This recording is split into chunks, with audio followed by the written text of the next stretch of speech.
Hello there, and welcome to the Sleepy Astronaut. Tonight we sink slowly into a single, strange question. The kind of question that sounds simple until you hold it in your hands and feel how it widens. And the question is this: what is the largest thing in the universe, really? It seems like it should have one tidy answer, one object you could point at, one champion standing at the far end of everything. And yet the closer you drift toward it, the more the answer turns soft and surprising. Because the largest thing may not be a thing you could ever stand before at all, but something that quietly stands around you. Something that has been holding you the whole time you were busy looking outward for it. Hold that paradox loosely, the way you would hold a thread laid across an open palm, and let us wander toward it together. We will travel there in 4 unhurried stages, and you need do nothing but follow the sound of these words. First, we will climb a long, easy ladder of bigness that begins right here in your own resting body, from the small, warm shape of you outward to your room, your sleeping city, your wide-turning planet, and on past the sun into the slow arms of stars. Then we will rise higher into the great gatherings, the clusters and the long, bright rivers of galaxies, and we will find the supercluster we call home, the immense neighborhood our whole Milky Way belongs to, without ever having signed its name. After that, we will trace the cosmic web itself, the faint shining filaments, and the vast, hushed walls of galaxies that stretch farther than thought can easily walk, the largest patterns the universe has yet shown us. And at the end, when the ladder runs out and the walls fall away, we will arrive at the tranquil truth waiting underneath the whole question.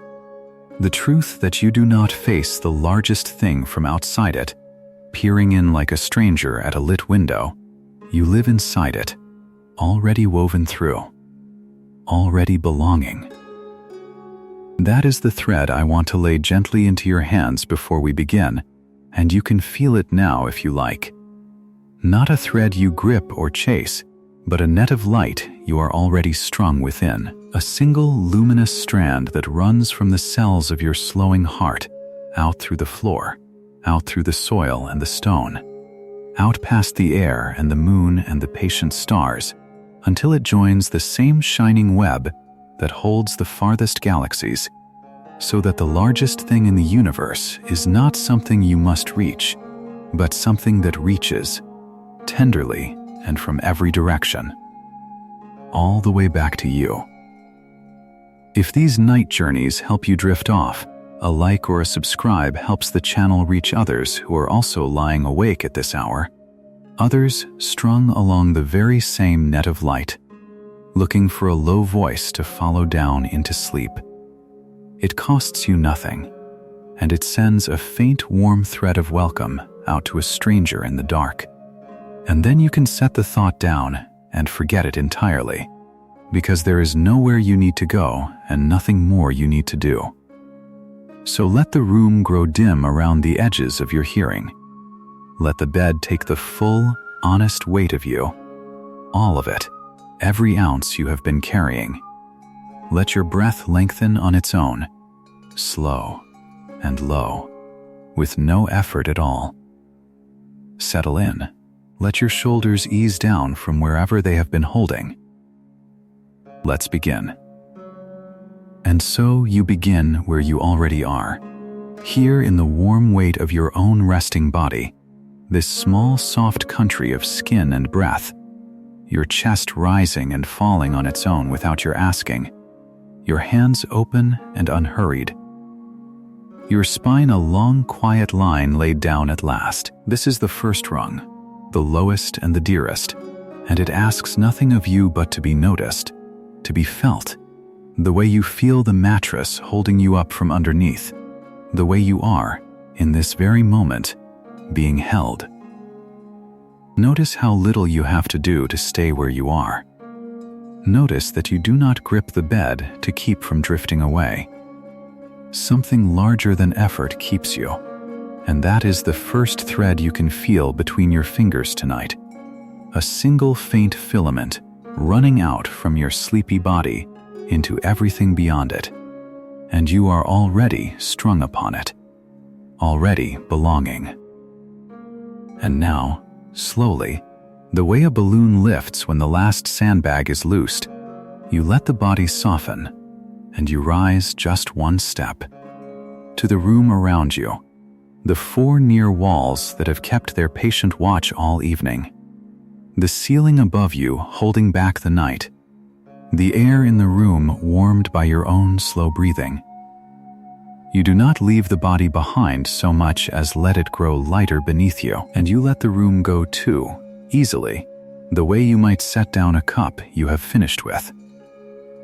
The room was only ever the next loop of the same thread, the walls and the window and the dark hallway beyond, all woven into the wider weave. And you feel yourself loosen upward through the roof, as if through warm mist, no falling in it, only a slow and buoyant ascent. The floor of the world dropping away so tenderly, you barely feel it leave. Higher now, and the house is a small lit thing below you, and the street, and the sleeping town, and you keep rising, warm and unafraid, until the whole curved shoulder of the earth swings into view beneath your feet, blue and turning, wrapped in its thin shawl of air. This is the planet that has carried you your entire life without ever once jostling you awake, spinning at 1,000 miles an hour beneath your bed while you slept soundly through every revolution. And you never felt the speed. You only felt held. That is what the earth has always been. Not a stone you cling to, but a wide, warm arm that holds you to its turning. And even now, lifting away from it in your slow balloon of breath, you feel the thread still tied, the planet glowing below like a lamp left on for you, growing smaller, growing dearer, a marble of ocean and cloud you could cup in 2 hands. The next rung lifts you past the earth entirely, out to where it dwindles to a bright bead, and you turn your face toward the source of all that warmth, the sun, vast and slow burning and patient, a furnace so wide that 1,000,000 earths could be poured into it and lost. And here is where the mind might tense. Here is where bigness might feel like too much. But feel instead how the sun does not loom over you, does not press down. It pours. It has poured light across 93 million miles of darkness for billions of years, simply so that the leaf could open and the field could green and the warmth could reach the back of your hand on a slow afternoon. The sun is not a thing you stand before, dwarfed and small. It is a thing that reaches you, that has been reaching for you the whole long while, and the light on your closed eyelids even now is a thread spun out from that great hearth, looping you in, holding you to its quiet generosity.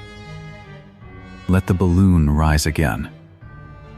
The sun shrinks to a candle, and around it you begin to see the others wheeling in their long, unhurried orbits, the whole solar family turning together, the bright inner worlds and the slow giants beyond, the rings and the moons, the far cold travelers that take a human lifetime to round the sun even once. There is so much room out here, so much soft black space between one world and the next, and the spaciousness is not empty, it is generous. It is the kind of roominess you feel when a crowded room finally clears and you can breathe all the way down. Nothing out here is crowding you. Nothing is rushing. The planets keep their slow appointments across the dark, each held in its orbit by the same patient hand, each strung on its own loop of the same unbroken thread, and you among them, drifting, kept, at ease. Higher still, and the whole solar system closes to a single point of light, one warm seed among an ocean of seeds, and you rise into the great slow river of the galaxy. Here are stars beyond any counting, 200 billion and more, scattered like grain across a field so wide that light itself, the fastest thing there is, needs 100,000 years to cross it. And you might think such a number should frighten you, such a distance should make you feel lost. But you are not lost. You are never lost on a thread. And this is a thread of stars, a long luminous net flung across the dark, every point of it tied to every other by the slow pull of belonging. The galaxy is a spiral, turning, its arms wound in great lazy curves, and our sun rides one of those arms the way a single mote rides a slow eddy in a stream, carried, never falling. And you ride with it, lifted in your warm balloon through a snowfall of stars that drift past you unhurried and serene. Feel how the climbing itself has become easy, how each rung has been not a leap into nothing but a soft letting go of the rung before. The body released into the room into the earth into the sun into the wheeling worlds, the worlds into the slow wide spiral. You have not lost a single one of them. They are all still there, all still glowing below you, each loop of thread still tied, the whole long line of belonging running back down through everything you have risen past, back down to the warm weight of your body, breathing on the bed. You are not leaving anything behind. You are only seeing how much you have always been part of, how wide the net was that held you even when you thought you were a small thing alone in a small dark room. And now, gently, the highest rung your slow balloon will climb tonight, and you rise even past the galaxy until it too becomes a single glowing whorl, and you see that it is not alone. Around it drift its near companions, a quiet gathering of galaxies bound to one another by the long patient pull between them, the great spiral and its bright neighbor and dozens of smaller ones, all of them turning slowly toward each other across millions of light years, all of them held in one loose, luminous family. This is the local group, your galactic neighborhood, the cluster of cities to which your home city belongs.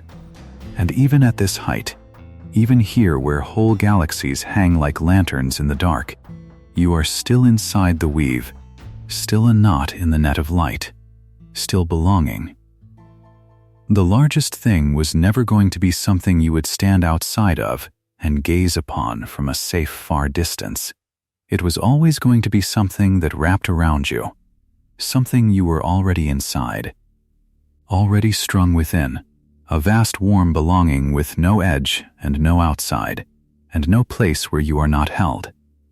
So let the balloon hang here a moment in the tranquil dark, surrounded on every side by the faint light of galaxies, and feel the thread running all the way down, unbroken, from this high serene perch, through the spiral, through the wheeling worlds, through the pouring sun, through the turning earth, down at last to your own slow breath, and know that the climb up and the line back down are the same single strand, and you are held at every point along it, and so you begin to notice that no galaxy ever truly stands alone, that the great spiral you have been drifting above, the one whose arms turn so slowly that a single rotation outlasts 100 million human lifetimes, is itself only one small swimmer in a far larger company. Picture it the way you might picture lanterns scattered across a wide dark water, each one a galaxy, each one holding its own 100 billion suns, and notice how the lanterns are not strewn at random, but seem instead to drift toward one another, to gather, to lean. This is the first thing gravity wants you to understand tonight, that it is not a force of falling, but a force of leaning together, a tendency in all things to find their companions, to draw near, to settle side by side in the long dark and stay. You are watching galaxies do what you yourself do when you lie down at the end of a long day, when your body, without being asked, turns toward warmth and lets its weight be taken. Our own galaxy belongs to a small and tender household, a loose gathering that astronomers have named the local group, and you can let that word, group, soften in your mind into something more like family. There are perhaps 80 or so galaxies here, though most are faint and small, dwarf galaxies that orbit the larger ones the way moths drift around a porch light. And at the heart of this household, there are two great spirals, our own and the one called Andromeda, the nearest large galaxy to ours, already close enough on a clear dark night to be seen as a faint smudge of ancient light. These two are leaning toward each other now, slowly, patiently, falling together across 2.5 million light years. And in some unimaginably distant future, they will meet and merge and braid their stars into a single greater glow. There is nothing to fear in this. No star will collide with another, for the distances between suns are so vast that the two galaxies will pass through one another like two slow shoals of fish passing through the same patch of sea, each fish untouched. Only the whole shimmer of the thing rearranged into something new and bright. This is a homecoming written across billions of years, and you are already inside it. And the household itself, this local group of ours, is not still either, not anchored, not alone. It drifts.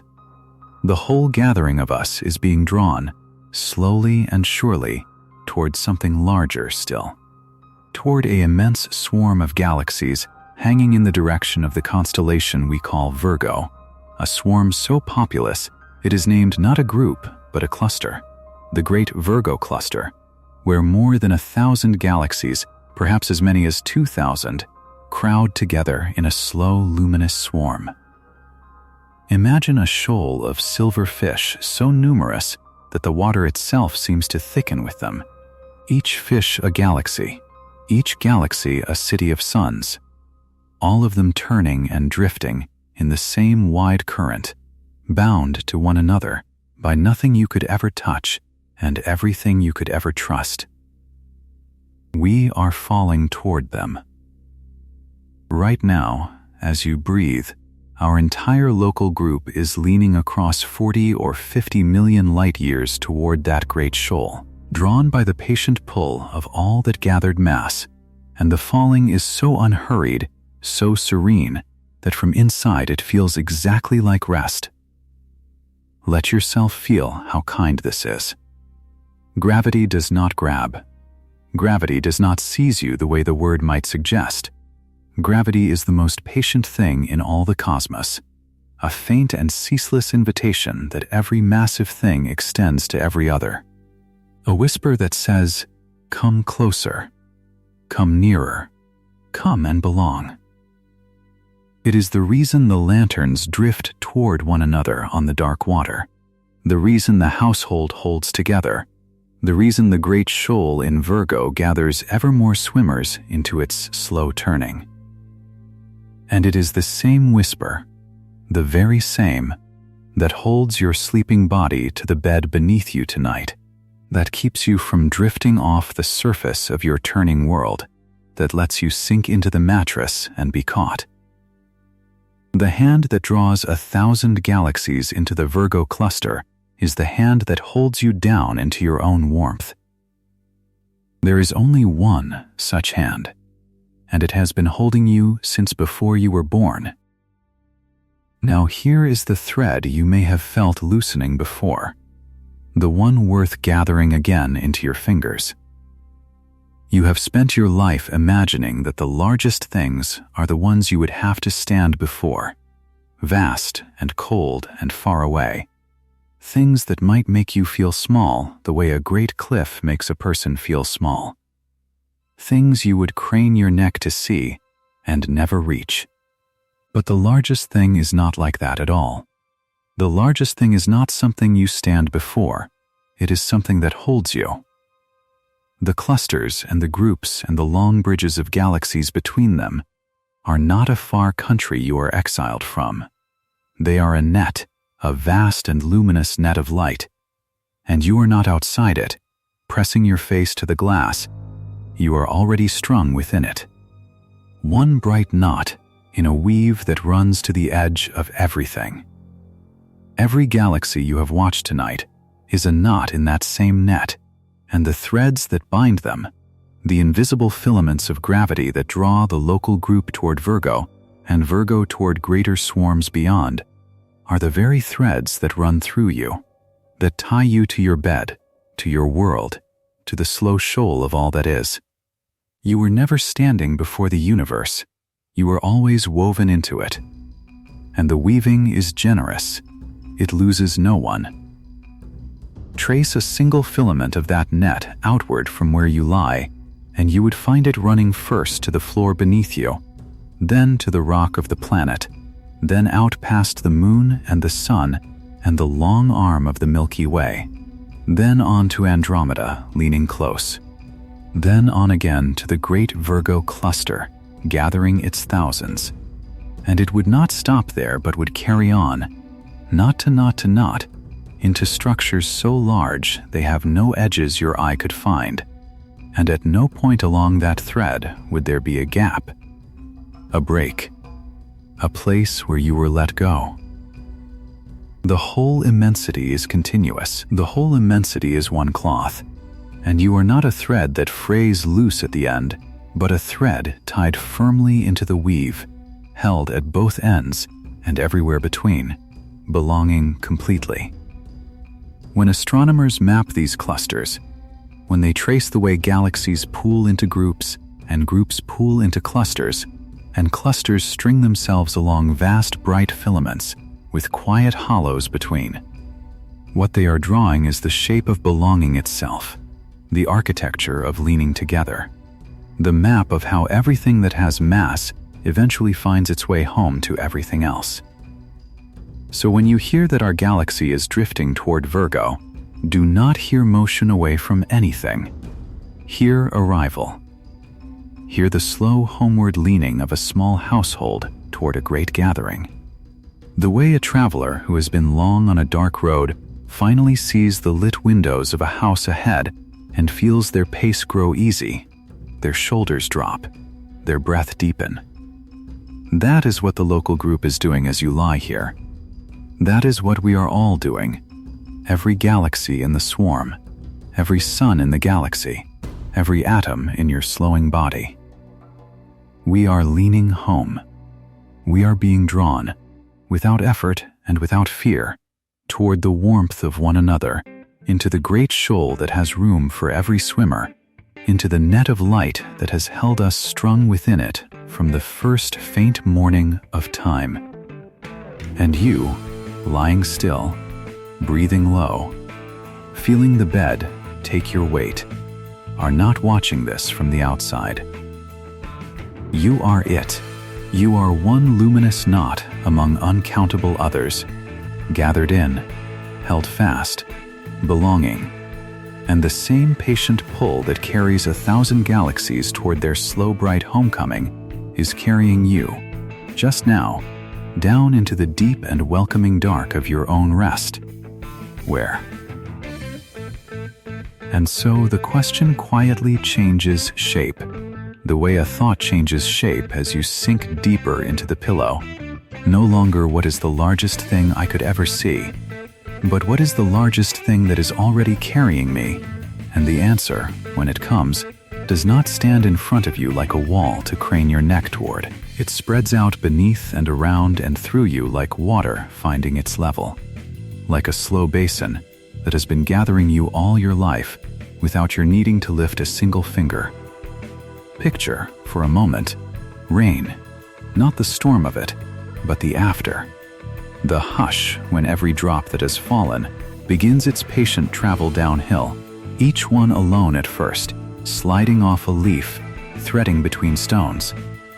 None of them deciding anything, none of them straining, and yet all of them, every separate bead of water across an entire countryside, leaning the same way, drawn by the same tender tilt of the land toward the same low valley, the same waiting hollow. So that what looks like a million small wanderings is really one great homecoming. That is the shape of the thing now holding you. That is the shape of Laniakea. The name is a gift from Hawaiian voyagers, the ones who read the sky as a map and trusted the unseen to bring them home. And it means immeasurable heaven. Immeasurable not because it frightens, but because it overflows any measure you could lay against it, the way love overflows the small words we hand it. The way the warmth spreading now through your shoulders overflows the edges of your skin. Immeasurable heaven.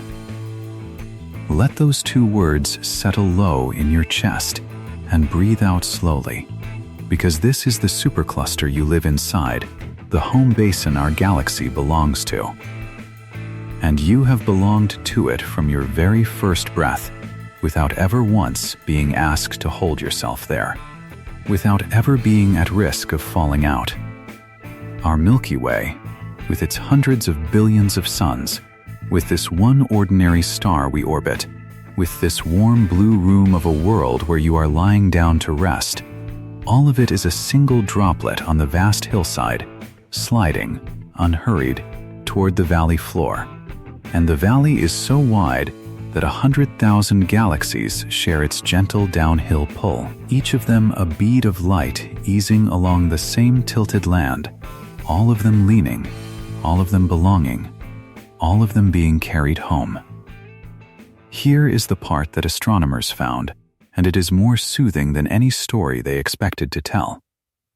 They mapped the velocities of galaxies the way you might trace raindrops down a window pane, watching not where each one sat, but which way each one drifted.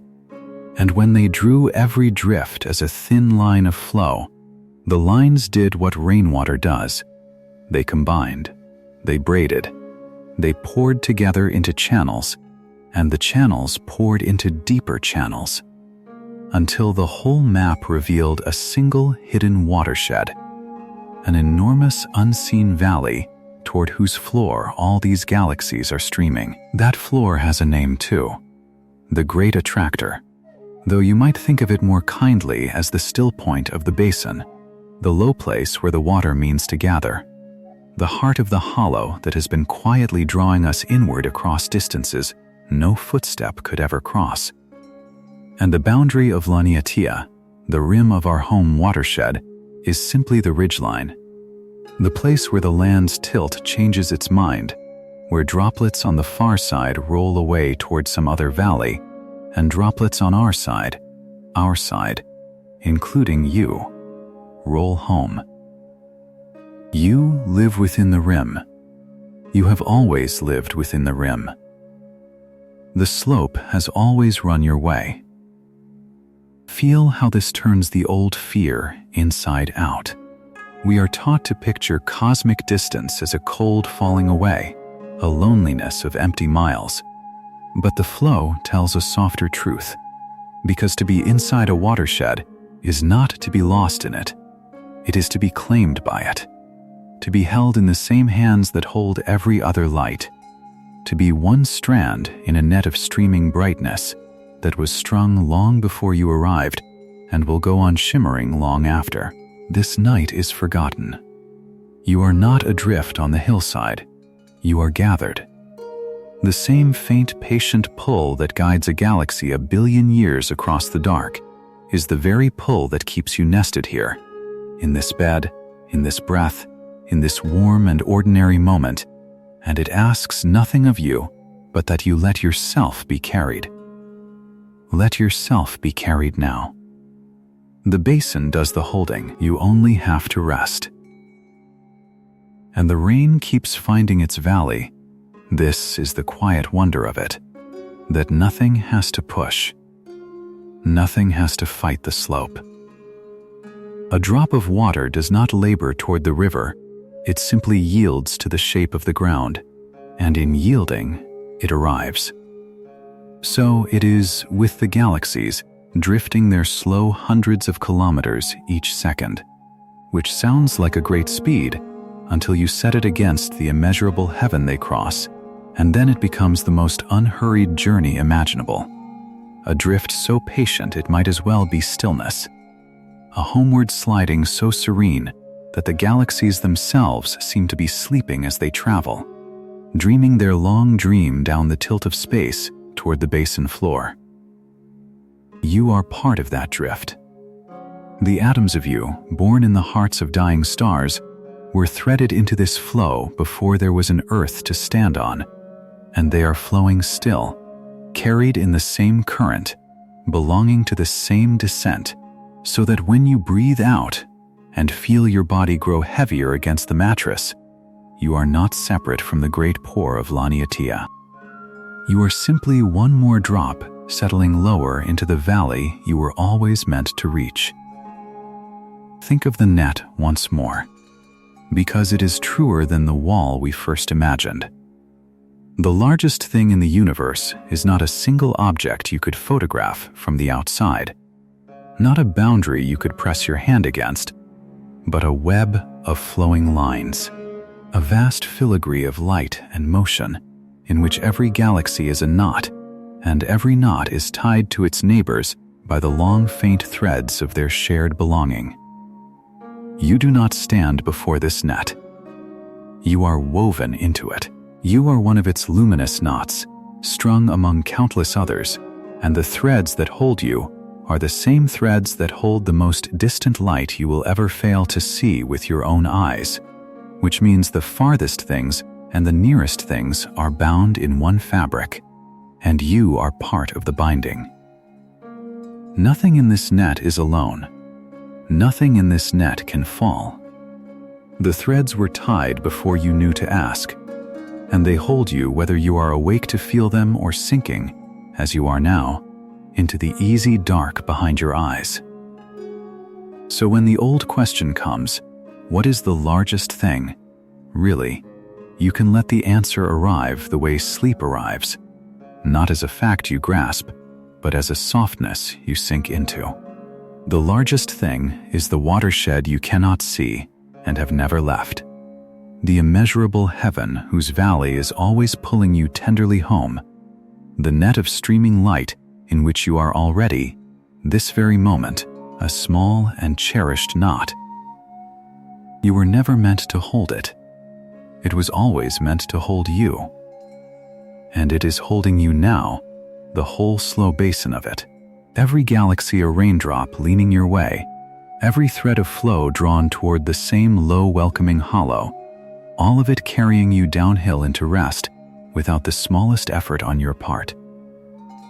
There is nowhere to fall, because the floor of the valley is the destination, and the destination is peace, and you are already on your way there, drifting, belonging, gathered into the great homeward pour, and the only thing left for you to do is what the rain does, what the galaxies do, what your own loosening body is beginning to do, to yield, to soften, to let the tilt of this vast belonging take you, lower and lower, into the basin where everything that flows is finally, easily, at home, and still the lines of light keep braiding together far above and around you, threading their patient way toward the same deep valley, gathering more and more of the immeasurable heaven into one slow stream that runs, always, gently downward, toward. And so you begin to see that the galaxies you imagined as lonely sparks, flung at random across the dark, like seeds scattered by a careless hand, are not lonely at all, and were never thrown without aim. For when the patient eyes of our telescopes map them by the hundreds of thousands, and join each glimmer to its neighbor, a shape rises out of the dark that no one expected, a shape with the logic of lace, with the order of frost spreading across a window pane on a cold morning, and you watch the galaxies arrange themselves into long, bright threads, into glowing strands that stretch for distances so vast that light itself, the fastest traveler there is, spends hundreds of millions of years crossing from one bead to the next. Picture the dew on a spider's web at dawn, each droplet round and full and holding a tiny upside-down world inside it. And notice how the droplets are never alone, how they hang in lines, strung along the silk, gathered where the threads cross, and thin where the threads run straight. And now lift that image up and out until the droplets are whole galaxies. Until each shining bead is 100 billion suns, and the silk between them is woven of gravity and time. And you are looking at what astronomers call the cosmic web, the largest single pattern that exists, the great architecture that holds everything you have ever known. You are inside it now. You have always been inside it. And this is the heart of what holds you. Because the largest thing in the universe is not a thing you could ever stand before and measure with your eyes.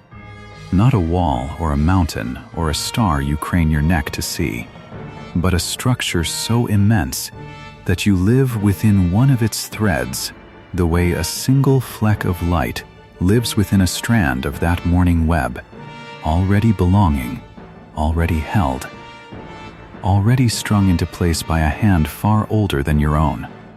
Let your breath slow as you follow the filaments outward, those rivers of galaxies that braid and branch and meet, and feel how they pull you along their length without effort, the way a current carries a leaf, the way a thread guides the needle. For these are the seams along which the whole universe was sewn. Where many threads come together, they swell into knots, into dense and luminous clusters, where galaxies gather in their thousands, glittering close, leaning toward one another across the dark. And these knots are the richest rooms in all of creation, warm with light, crowded with worlds, and between the rooms stretch the corridors of the web, the long, quiet hallways of galaxies that lead from one gathering to the next, so that nothing is truly cut off, nothing is truly alone.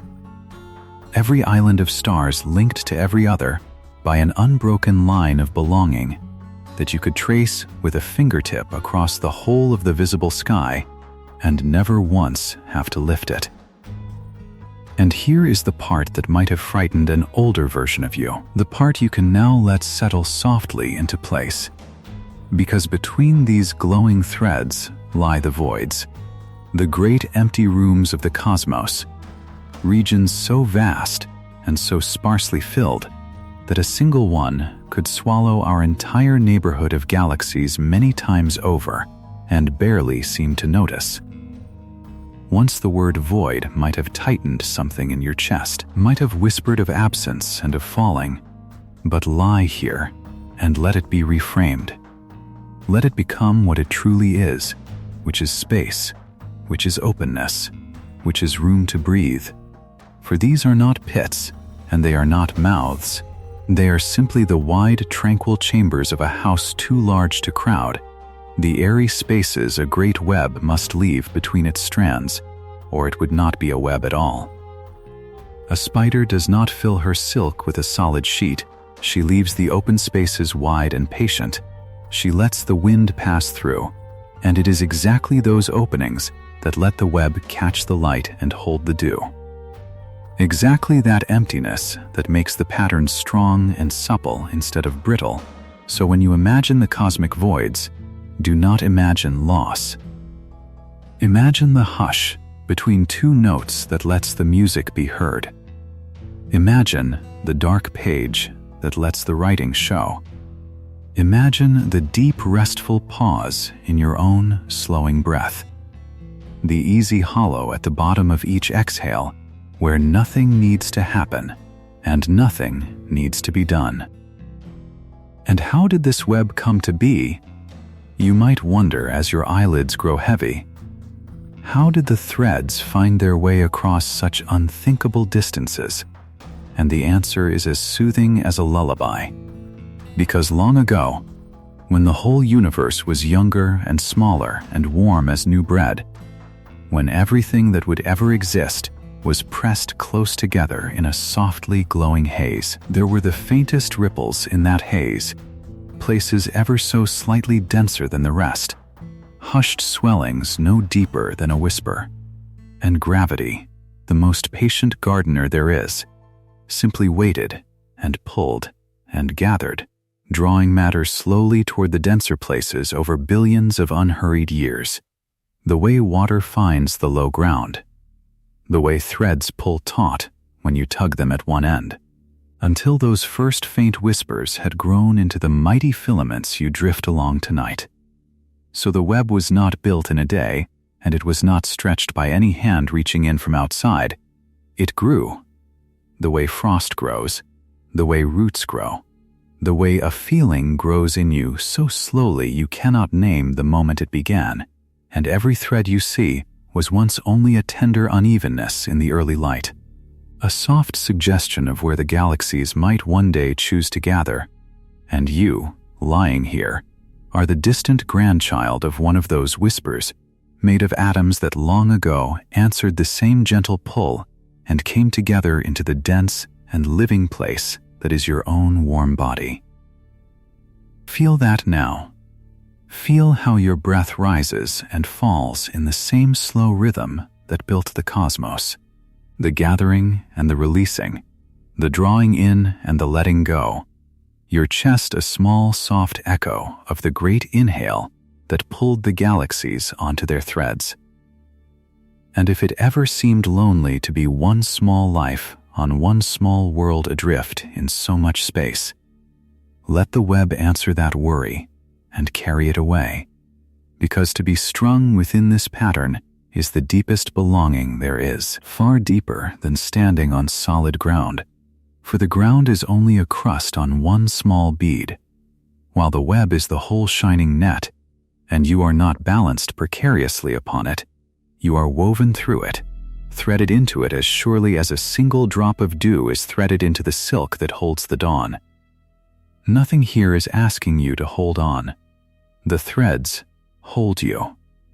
The galaxies that cradle your galaxy, the filament that cradles your cluster, the slow and tender gravity that has carried your atoms across 13 billion years and laid them down at last in this resting place. All of it forms a vast embrace that needs nothing from you tonight, except that you allow yourself to be held. Let your hands grow heavy. Let the back of your body grow soft and trusting against whatever supports it, and imagine that beneath that surface, and beneath the floor, and beneath the deep stone of the world, the same web runs on and on, the same luminous threads spreading outward in every direction, so that wherever you turn there is a strand of light already reaching toward you, already holding its place for you, already woven into the long story of how everything came to be gathered together. And as you breathe out again, slower still, let yourself sink one thread deeper into that net of light, feeling the immense and unhurried structure carry your weight the way still water carries a sleeper, until the difference between you and the thread, between the bead and the silk, between your small resting breath and the great slow breathing of the universe, begins to blur and soften and fade, and the whole shining web seems to lean a little closer, drawing you. And so the eye keeps widening, past the single star, past the slow wheel of the galaxy, past the cluster of galaxies that drift together like seeds in a single pod, until you arrive at something the maps can barely hold, something astronomers learned to call a great wall. Say the words to yourself without alarm, a great wall, and let them settle. Because this is not a wall that stands in your way, not a barrier that shuts you out, not a cold stone face raised to keep you small. It is a rampart made entirely of light and belonging, a long shoreline of galaxies strung together across the dark, and you are not outside it, pressing your hands against it in the cold. You are woven into the same fabric it is woven from, a single faint thread in an immense and patient weave, already held, already counted, already part of the pattern. The first of these is the Sloan Great Wall, named for the survey that traced it, and it stretches across more than 1 billion light-years of space, a curtain of galaxies hung so wide that the mind softens trying to follow its edge. Picture a coastline seen from very high up, where the individual grains of sand vanish and only the long, slow curve remains. The curve that says here is where the land has always met the sea. That is what the Sloan Great Wall is, a coastline made of suns, each galaxy a bright grain, billions of them lining a shore that has no water, only the deep and friendly dark, and the dark here is not empty. The dark is simply the space between lights, the way the night between fireflies is still warm. You drift toward that shore in your imagining, and you are not afraid of how far it is. Because distance out here is only another word for time, and time is the gentlest thing there is, the thing that carries you, breath by breath, into sleep. Let the scale come slowly, the way a tide comes in, so it never startles you. Light, which crosses the whole width of your world in the space of a single heartbeat, which leaps from the moon to your waiting eye in little more than a second, takes 1 billion years to walk from one end of the Sloan Great Wall to the other. Hold that not as something dizzying, but as something almost tender, that a beam of light setting out along that wall when the first living things were learning to breathe in Earth's young seas would still, even now, be traveling, still patiently making its way along that bright rampart, in no hurry, never lost. There is room in this universe for journeys that long, and that means there is room for you. Room for every slow thing, every unfinished thing, every thread still being drawn through the loom. You do not have to arrive anywhere tonight. You can simply be carried, the way that light is carried, along a shoreline of galaxies that asks nothing of you but your quiet attention. And even that you may let go of soon. And beyond the Sloan Great Wall, further out along the same widening eye, there waits a structure so vast that for years it has worn the title of the largest known thing in all the heavens, the Hercules, Corona Borealis Great Wall. The name itself is half music, drawn from the constellations it spreads behind, and the thing it names is a congregation of galaxies so enormous that it spans something near 10 billion light-years across the sky. 10 billion. Let the number pass through you and out again, like a low note you feel more than hear, and do not try to grip it, because it is not meant to be gripped, only felt. The way you feel the bigness of an ocean without ever holding the ocean in your hands.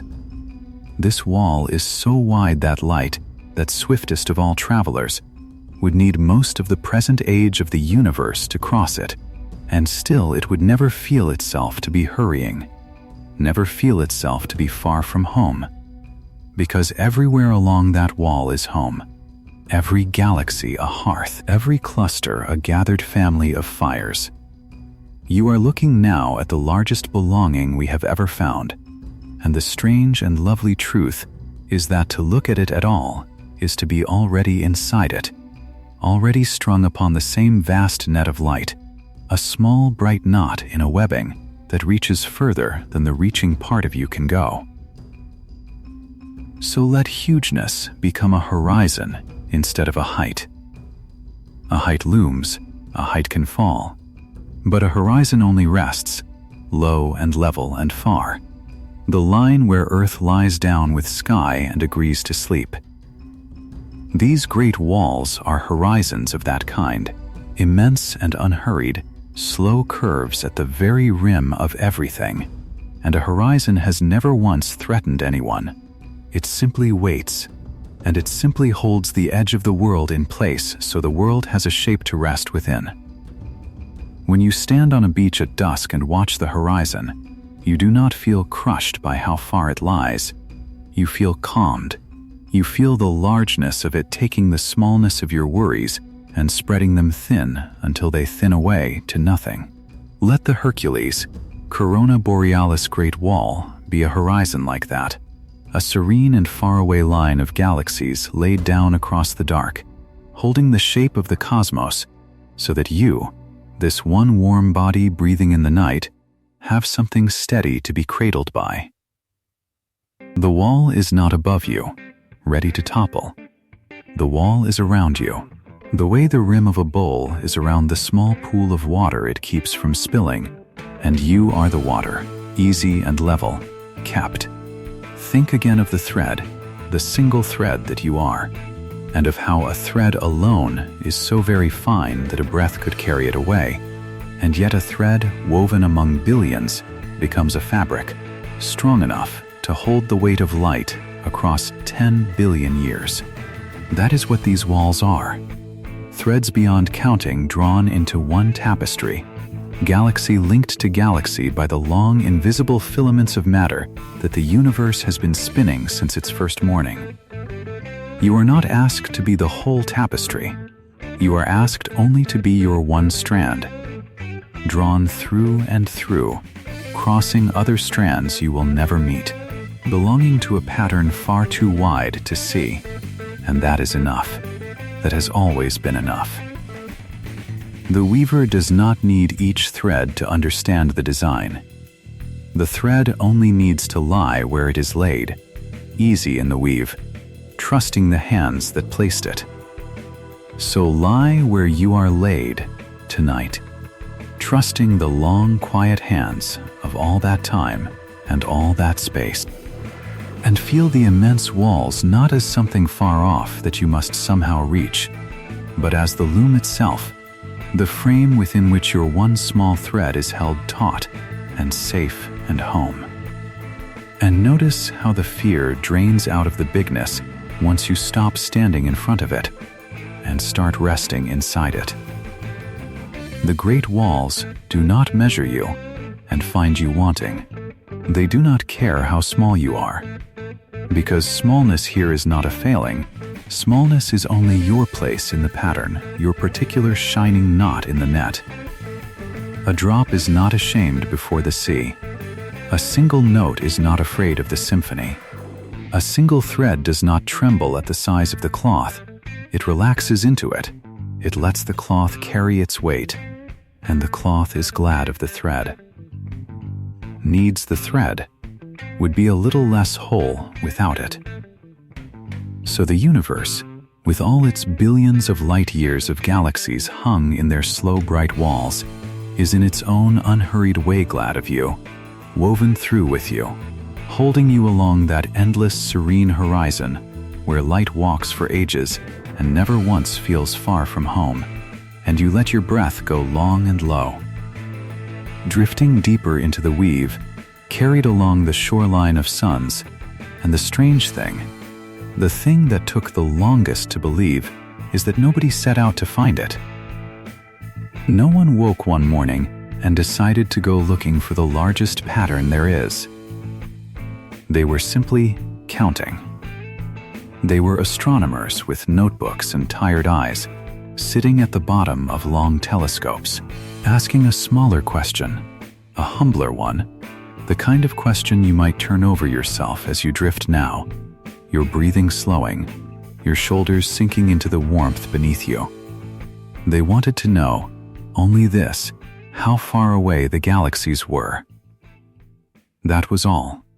One galaxy, then another, then the next faint smudge of light, each one measured patiently, each one written down, a single number added to a growing list. The way you might count slow breaths and lose track and start again without minding.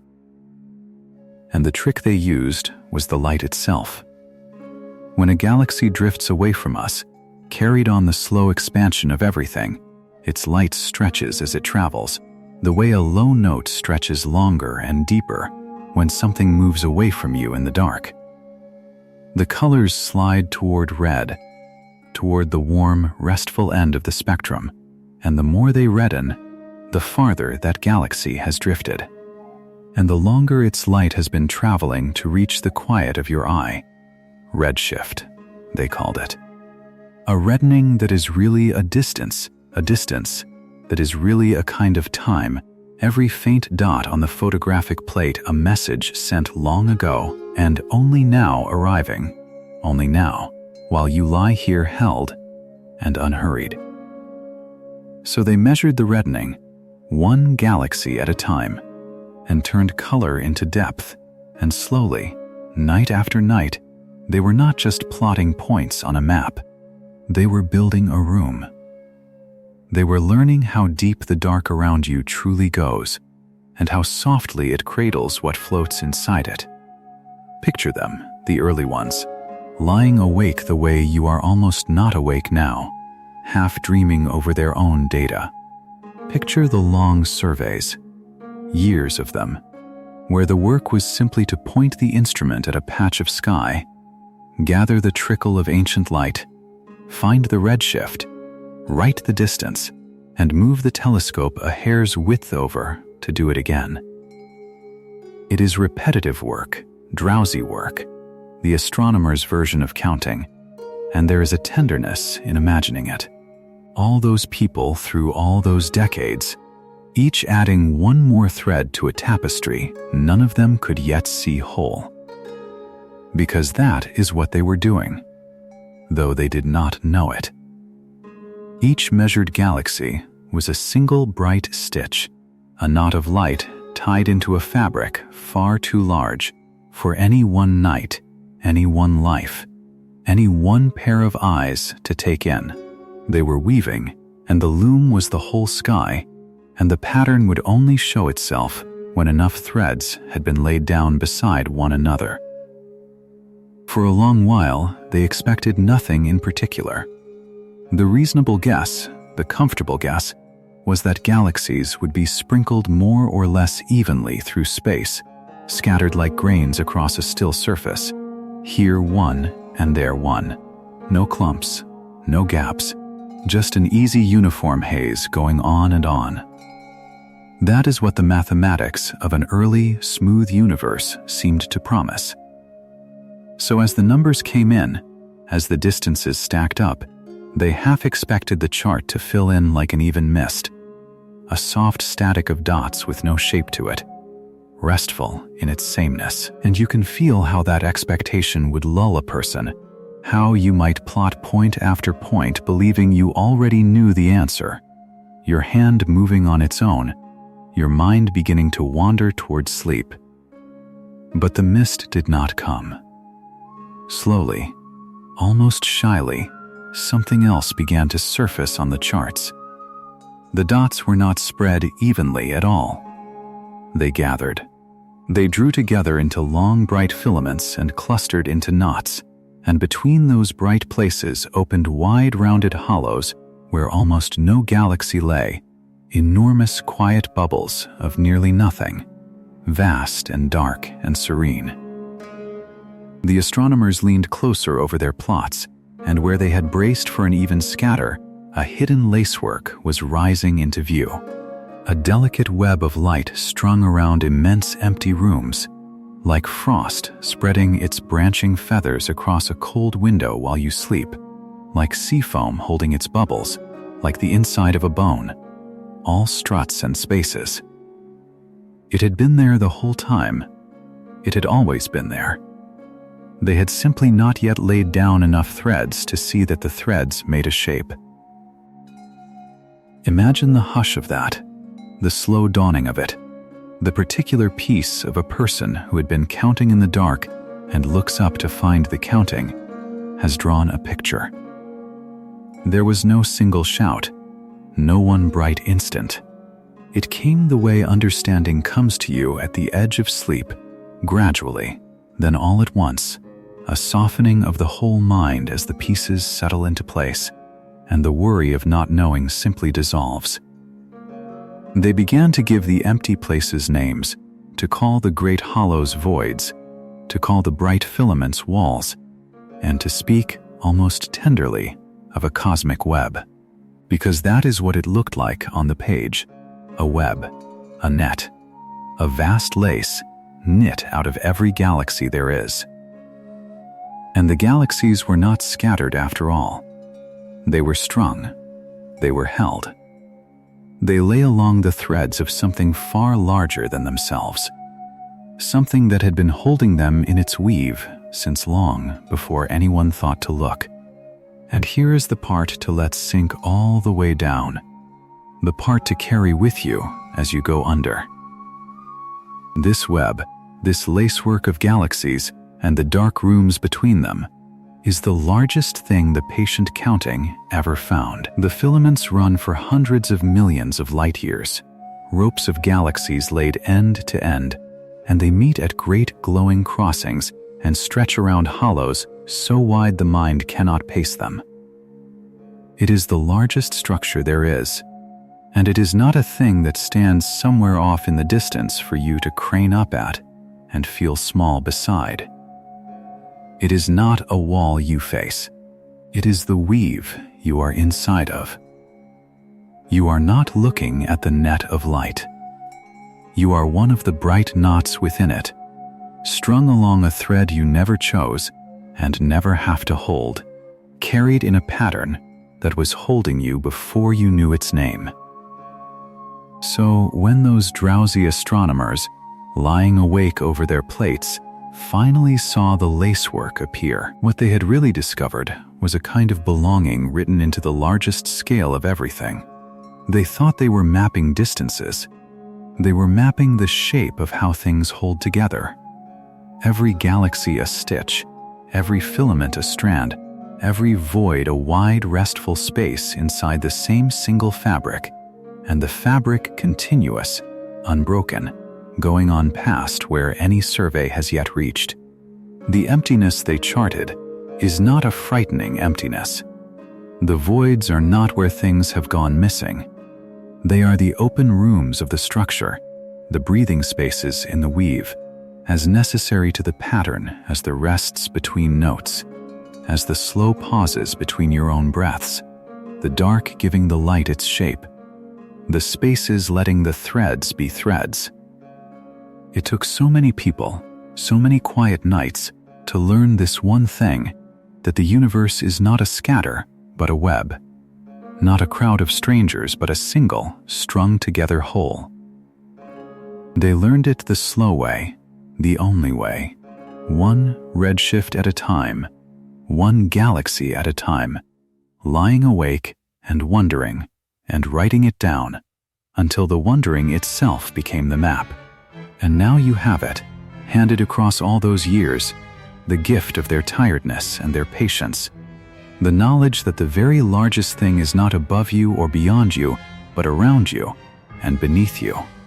A net of light you are already inside, a vast belonging that asks nothing of you, that needs no holding from your side, because it is the thing doing the holding, and it does not loosen, and it does not tire, and it does not need you awake to keep you. So you can let the counting go now. Let the last numbers drift unwritten and rest where the weave already holds you. And so you keep climbing, in your mind, past the things you can name, past the planets that turn like slow beads on invisible string, past the stars that gather into wheels of light, and you begin to wonder where it ends, where the biggest thing finally is, where you might finally arrive at the edge of large. You have followed the galaxies as they cluster. You have watched them braid into long rivers and ridges, into the great walls of light that stretch across distances so wide that the numbers stop meaning anything to the body, and you might expect that somewhere out there sits one final structure, one last enormous shape you could stand before and measure with your eyes. But that is not how it works, and the truth of it is far kinder than that. There is no wall you crash against, no edge you fall off, no final colossal thing looming over you in the dark.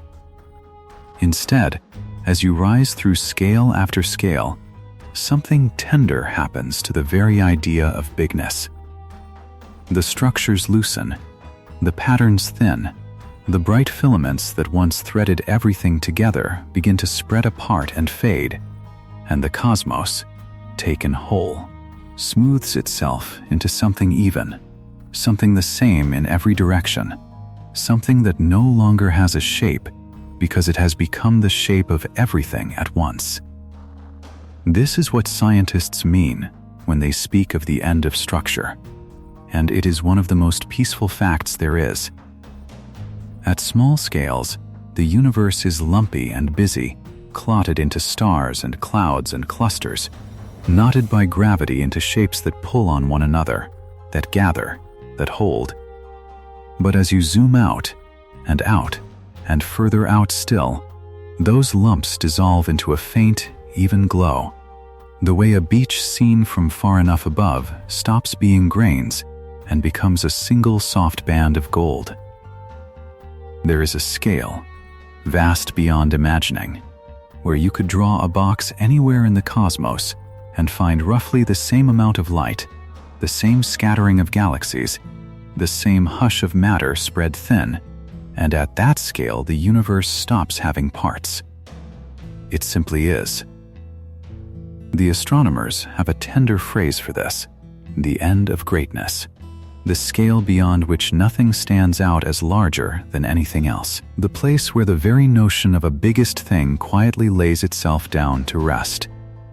And here is the thread again, the one running through all of this, the one you have been following without quite seeing it. The largest thing was never going to be something you could face, something you could approach and crane your neck at, and feel small beside. The largest thing is the weave itself, the whole even fabric in which every galaxy, every star, every slow atom of you is already a stitch. You are not standing outside the biggest thing, peering in, hoping to glimpse its far wall. You are inside it, held within it, a single bright knot in a net of light that reaches past every horizon you could ever name. There is no outside to be exiled to, no vastness that excludes you, only a belonging so wide it has no opposite, and you can let that belonging hold you now the way warm water holds a swimmer who has stopped trying to swim. Now follow what becomes of gravity as you rise, because gravity is the hand that built all the shapes, the patient pull that drew gas into stars, and stars into galaxies, and galaxies into clusters, the reaching that gathered things close across the long dark. Gravity is what makes lumps. It is the instinct of matter to come together, to clump, to hold, and on every scale where things have shapes. Gravity is the reason. But gravity has a reach, and beyond that reach its grip eases. Across the smaller distances, gravity wins, and structures form and stay bound, orbiting, leaning toward one another, kept. Yet across the truly enormous spans, something else takes over, something larger and more patient than any pull, and that is the slow stretching of space itself. Space is expanding, unspooling, lengthening between the far-apart things, carrying distant galaxies away from one another, not because they fly through space, but because the space between them grows, the way the gaps between threads widen as a cloth is drawn open. And there comes a scale where this stretching outpaces gravity entirely, where the pull can no longer reach across the widening gap, where matter can no longer gather, because the loom of space is opening faster than gravity can tie its knots. That is the upper limit of bigness, and it is the most untroubled boundary you will ever meet. Nothing breaks there. Nothing ends with violence. Bigness simply loosens its hold and dissolves into a smooth, expanding serenity, the way a held breath finally lets itself out and becomes part of the wider air. So the ceiling of large is not a hard ceiling at all. It is the softest of upper limits, a place where size does not slam shut but fades open, where the question how big can things get answers itself by gently changing the subject, by saying that beyond a certain vastness there is no more bigness to be had, only evenness, only a wide and patient calm spread thin across all directions at once. You will not find a final object out there, glaring and immense, demanding that you feel tiny. You will find instead a smoothing, a settling, a place where every distinction relaxes and the cosmos becomes one quiet expanse, neither here nor there, neither center nor edge. The same serene fabric whichever way you turn, and being the same in every direction is its own kind of comfort, because it means there is nowhere you could go where you would be a stranger, no corner of the largest thing where you would not still be woven in. Let your body learn what your mind is learning. Notice how you have been bracing, perhaps for years, against the idea of something too big to bear, against immensity as a thing that overwhelms. But the immensity at the top of all scales does not overwhelm. It releases. It is the place where the universe stops being made of separate, straining things and becomes a single even hush, expanding without effort, growing without ambition, holding its shape by having let go of shape. There is no edge waiting to swallow you, because there is no edge at all, only the thread again, the net of light, the wide belonging that does not end so much as it everywhere continues. You are strung within it already. You always have been. Every breath you take is a small loosening that mirrors the loosening of space itself, a tiny easing of the grip, a letting out that joins the great slow opening of everything.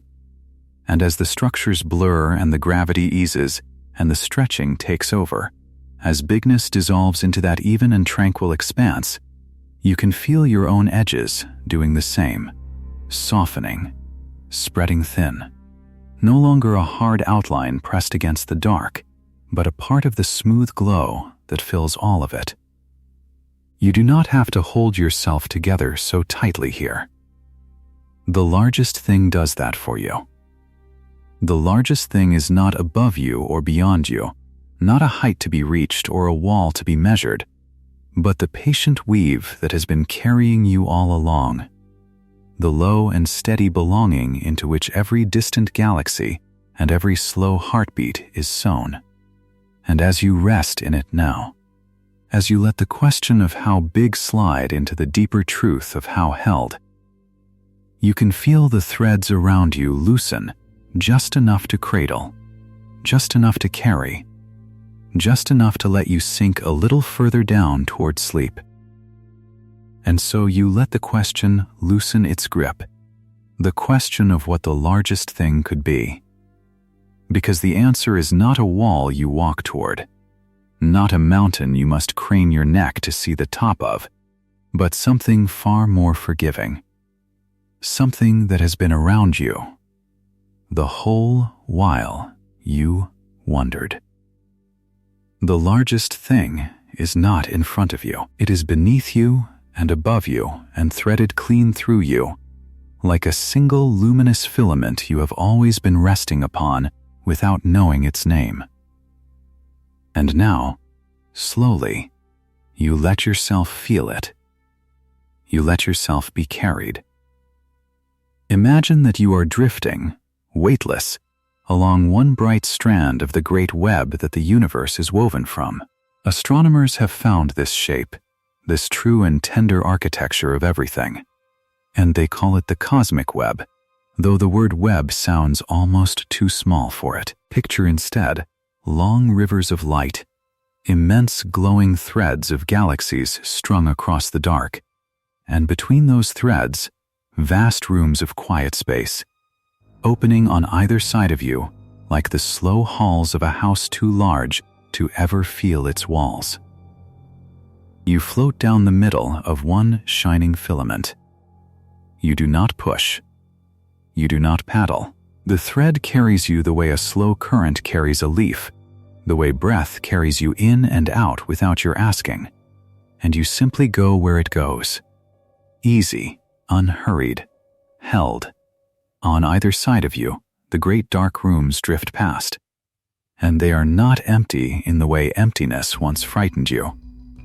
They are open. They are unoccupied, the way a quiet field at dusk is unoccupied. The way a still bedroom waits for you, restful, expectant, kind. The dark out there is not a hole that could swallow you. It is the spacing between the lanterns, the breathing room of the cosmos, the soft margin around the words of light. You drift past one of these vast rooms, and you feel no pull toward its center, no fear of its depth, only the low and pleasant sense of passing a window at night and seeing the warm shape of a room you do not need to enter. You belong on the thread. The thread has you, and the galaxies. The galaxies come to meet you and pass, each one a distant lantern hung along the filament, each one a slow swirl of 100 billion suns turning so far away that all their fire arrives to you as one tender point of glow. One drifts near on your left, a pale coil of light, and you watch it ease by the way you might watch a paper lantern float down a dark river. Here. Then beside you, then behind, carried off into the hush. Another waits ahead, faint and warm, growing the smallest bit brighter as the strand draws you on, and you move toward it without effort, without arrival, because there is no arriving here, only the long, low, generous passage from one light to the next. You are a small bright thing among bright things, strung on the same line, lit by the same old fire. Let your body grow heavier as you drift. Let the weight of the day pour slowly out through the soles of your feet, out into the dark rooms where there is endless space to hold it. You do not need to carry yourself anymore. The web does that now. Feel how the filament beneath you takes the whole length of you, your shoulders, the small of your back, the backs of your knees, the way warm water takes a body that finally stops trying to stay afloat. There is nothing to hold up. There is nothing to keep. You are strung within the net of light, one knot among countless knots, and the net is patient, and the net does not let go. This is the truth the largest thing has been waiting to tell you. It was never a giant you had to stand before and feel small against. It was always a holding. The greatest structure ever measured, this immense lacework spanning distances so wide that light itself spends ages crossing them, is not a thing apart from you. You are sewn into it. The same threads that string the galaxies into rivers, the same long lines of gravity and glow that shape the deepest dark, they run down through the room where you are lying now, down through the quiet of your chest, and they do not end at your skin. You are not a visitor pressed up against the universe from outside. You are a stitch in its oldest cloth, and the cloth is vast, and the cloth is whole, and you are held in it the way a single thread is held in a tapestry it can never fall out of. So drift on.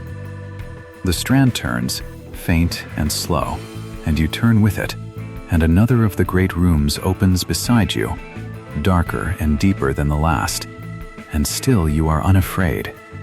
Because depth, you understand now, is only more room to be carried in.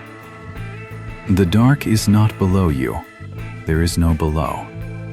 There is only along, only onward, only the easy floating progress of a body that has been set down on a current and trusted to it.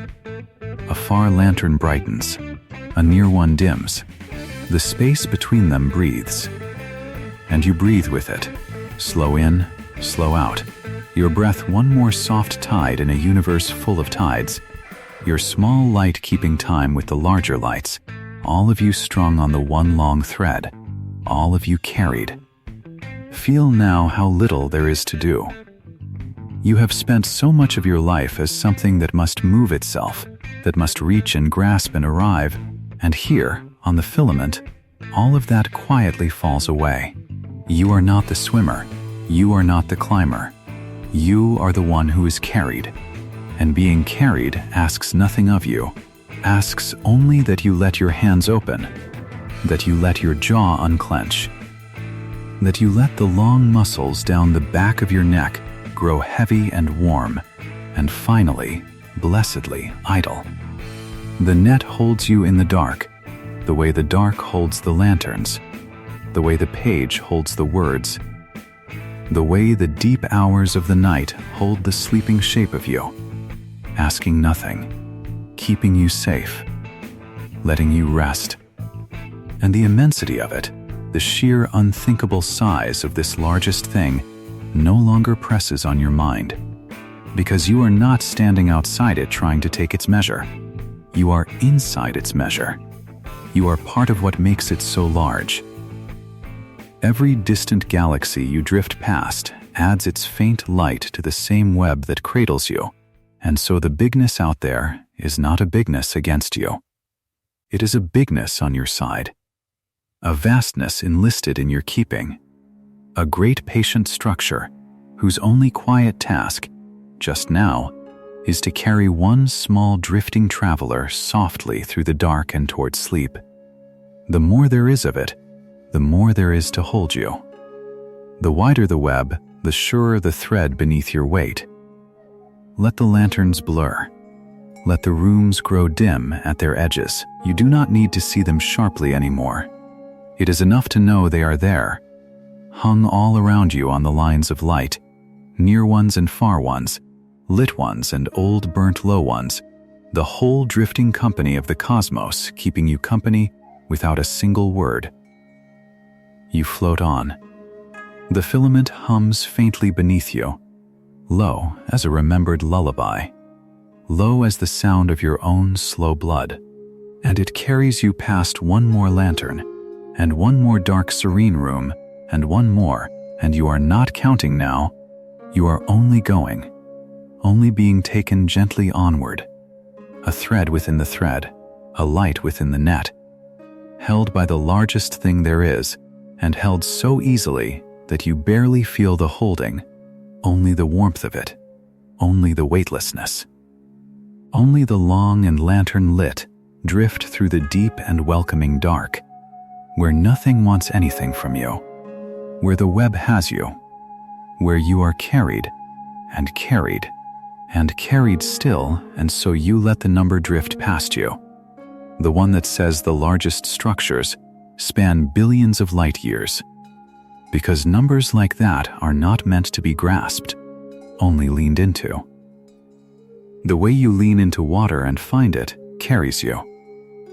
The astronomers have a name for the very biggest things they can find, these enormous walls and threads of galaxies that stretch across the dark like frost spreading across a window pane. And what they have found, what they keep finding, is that nothing in the universe stands alone. The galaxies are not scattered like spilled salt, random and lost.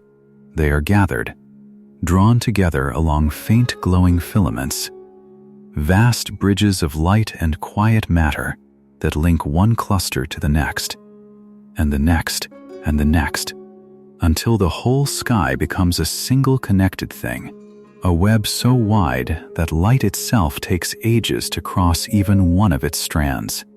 You are hearing this, and a part of you wants to imagine standing at the edge of it, looking up, looking out, a tiny figure beneath something unimaginably huge. But that is not where you are. That has never been where you are. You are not standing outside the largest thing, peering up at it across some cold distance. You are within it. You are a knot in the weave, a single bright thread strung into the pattern, already held inside the biggest structure there is. The cosmic web does not loom over you like a far wall you will never reach. It runs through the room where you are lying, through the floor beneath the bed, through the slow rise and fall of your own chest. The same filaments that string the galaxies together string you too, because you are made of the matter that rode those currents, carried inward along the threads, gathered into a place warm enough and patient enough to make a body that breathes. So, when you picture that immense lacework spanning the heavens, do not place yourself beneath it. Place yourself inside it, where you have always been, one luminous point among countless others, belonging without having to earn the belonging, woven in before you ever drew a breath. And here is the tender turn, the thing the scale is really telling you. Smallness, out here, does not mean lost. A single thread in a great tapestry is not lost. It is the reason the tapestry holds. Pull on the smallest strand and the whole cloth shifts. Because every thread is load-bearing. Every thread is part of the holding. You have spent so many waking hours feeling small in the unkind way, small as in overlooked, small as in not enough, small as in standing alone at the foot of something too large to matter to. But the universe offers you a different smallness, a kinder one, the smallness of a child carried in arms far larger than itself, the smallness of a single stitch held inside a blanket that wraps around everything. To be small here is to be enfolded. To be a thread is to be woven, and to be woven is to be kept. Feel, for a moment, how the immensity stops being a height you must climb and becomes a depth you can rest in. The largest thing in the universe is not a tower you stand before. It is a net of light you are already strung within. A vast belonging that was spun long before you arrived and will go on long after, and your single shining knot in it is neither too faint to count nor too far to reach. The filaments hold the galaxies the way a hammock holds a sleeping body, loosely, surely, without strain, letting everything hang in its easy place. The clusters do not grip, they cradle. The web does not cage, it carries. And you, strung into it, are carried too, held in the same wide and patient weave that holds whole galaxies turning in their slow circles, none of them falling, all of them suspended in the tender architecture of the whole. Let your breath slow to the rhythm of that holding. There is no edge of the universe where you might tumble off, no rim where the weave runs out and leaves you dangling over nothing. The threads go on, crossing and joining, knotting into clusters and unspooling into bridges, and wherever you look along them, you find more belonging, more connection, more of the gentle insistence that nothing here is truly separate from anything else. The light from the most distant galaxy and the warmth in your own resting hands are strung on the same long filament of being, the same unbroken line that loops through deep space and through this quiet room and back again. You are not a visitor to the cosmos, pressing your face to the glass from the outside. You are interior to it. You are one of its own threads, run through its own loom, and it has no intention of letting you fall. So release the old idea that bigness is something fearsome, something that diminishes you by towering above. The vastness is not above you. It is around you and within you, the way the ocean is around and within the small fish that has never known a moment outside the water and has never once needed to. The fish does not look up at the sea in terror at its size. The fish is held by every drop of it, buoyed in every direction at once, free precisely because it is surrounded. You are held like that. The immense structure spreads in every direction from where you lie, and every direction is more holding, more weave, more of the soft and certain net that has you. There is nowhere you could drift that would take you out of the pattern, because the pattern is everywhere, and you are sewn into it at every point.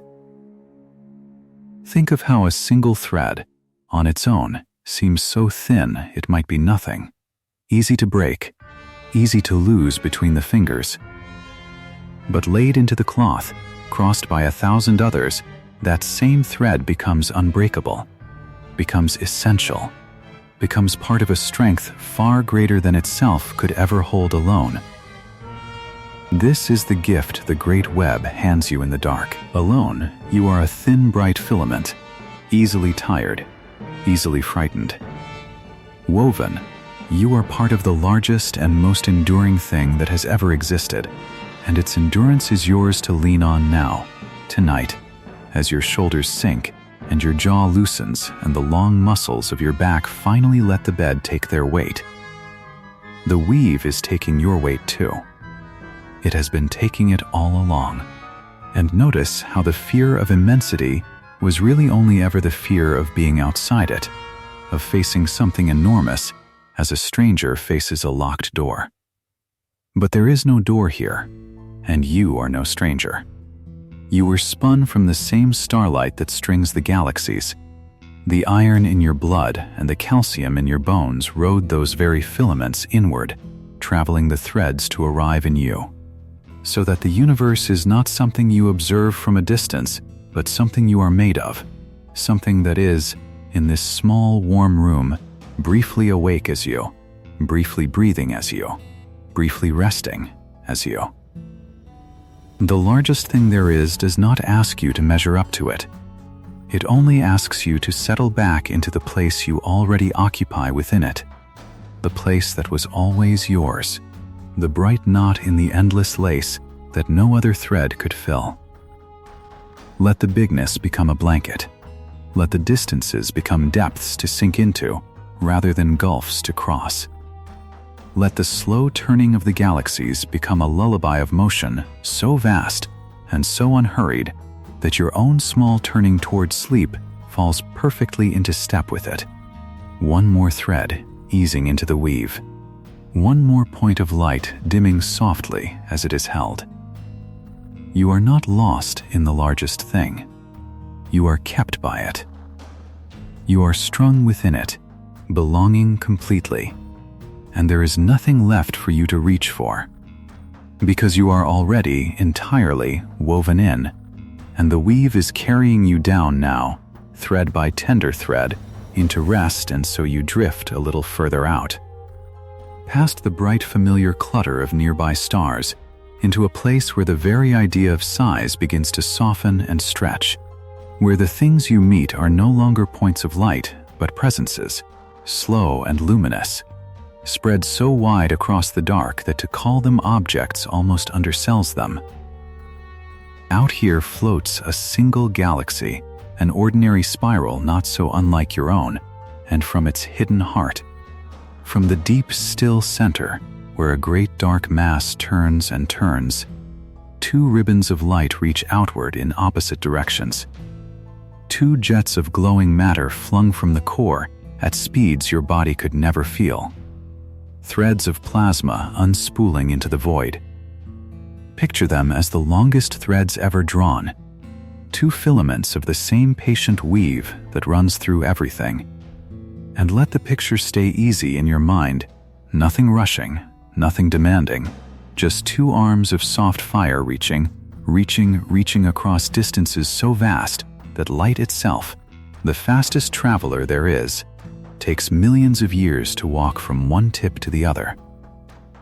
This is Alcyoneus, named for a giant of old stories, and it earns the name. The little galaxy at its middle is just the spool.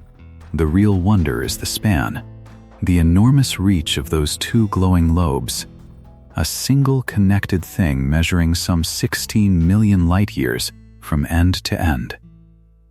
Hold that number loosely, the way you would hold a feather, not to grasp it, but to feel its weightlessness. If you set our entire home galaxy, the Milky Way, the great wheel of 300 billion suns that you live inside, down beside one of Alcyoneus's outstretched arms, our whole galaxy would be a small coin laid against a long, slow river. One object. Not a cluster, not a crowd, not a scattering of separate lights pretending to be one, but a single being of plasma and magnetism so wide it makes whole galaxies look like grains of sand. And yet, it does not loom, it does not threaten, it simply hangs there in the dark, breathing out its light with a slowness that no clock could ever measure. The most unhurried exhale in all creation. And the strange tenderness of it is this: such a thing is mostly not solid at all. Those vast jets, those lobes that dwarf everything you have ever called large, are thinner than the finest mist, emptier than the breath you just let go, charged particles so spread out that you could pass your whole hand through a region the size of a planet and feel nothing, sense nothing, touch nothing.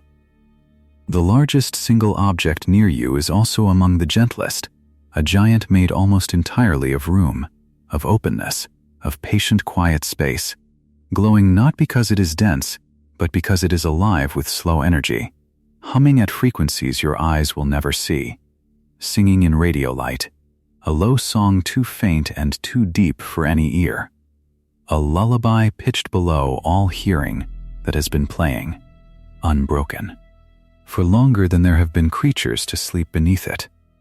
Let yourself rest in that thought, the way you are resting now, your breath slowing, your shoulders growing heavy and warm. These giants do not fall on you. They do not crowd or crush.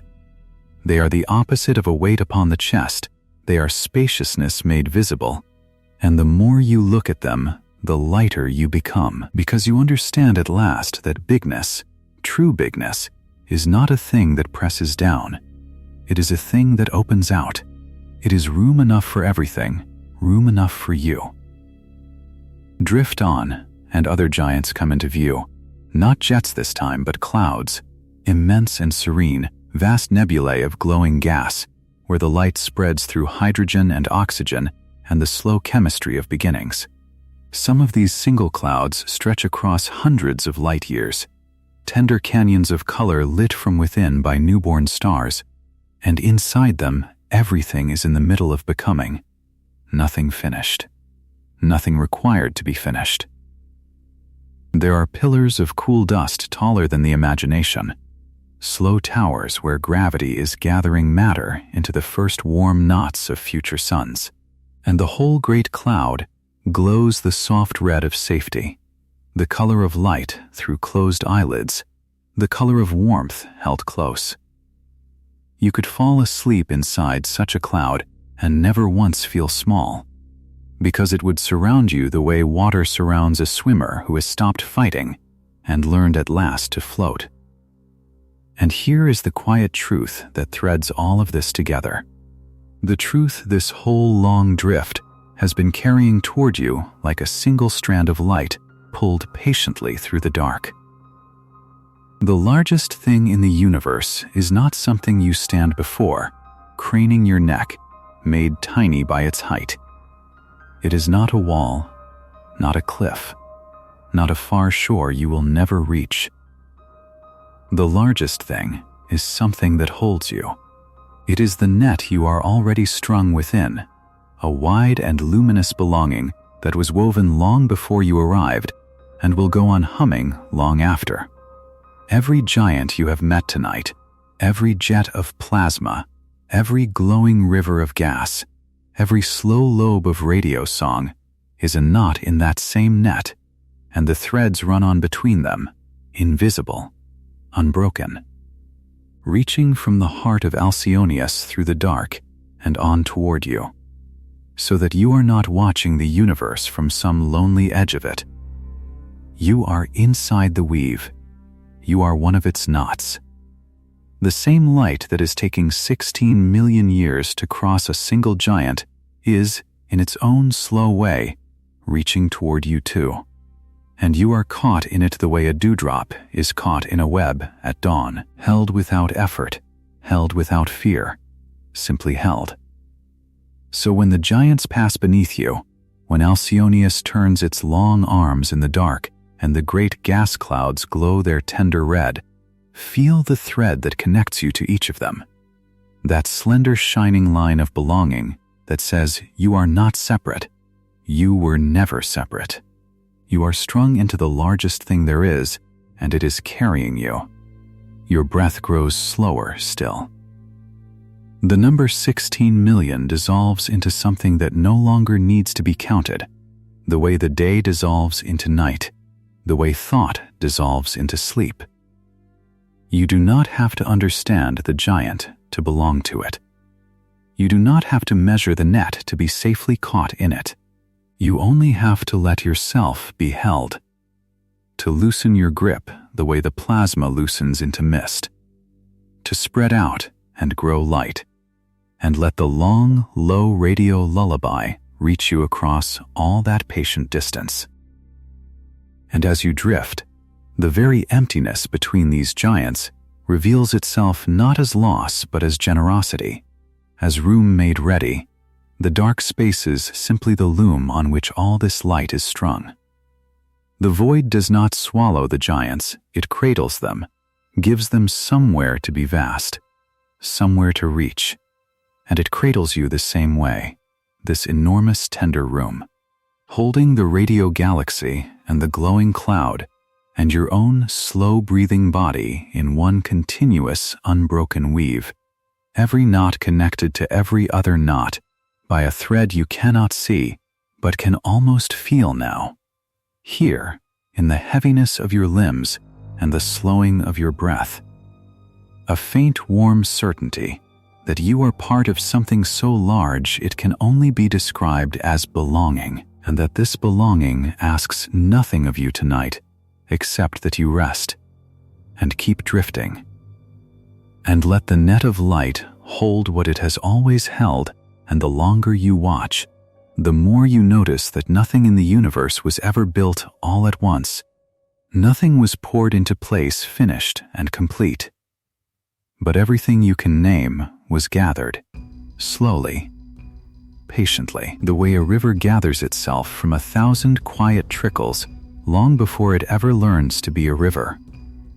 The atoms that make your hand did not begin as a hand. They drifted, once, as separate things, hydrogen and carbon and iron, scattered across distances so wide they had no reason to ever meet.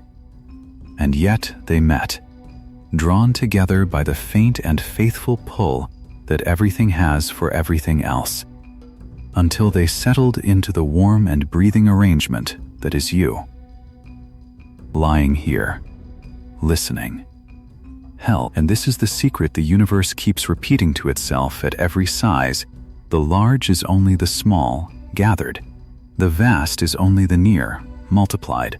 There is no other recipe, no different rule waiting at the top of the scale, only the same tender pull, doing the same patient work, over and over, until the work becomes a star, becomes a galaxy, becomes the slow, bright walls of everything. Think of it the way water thinks of itself.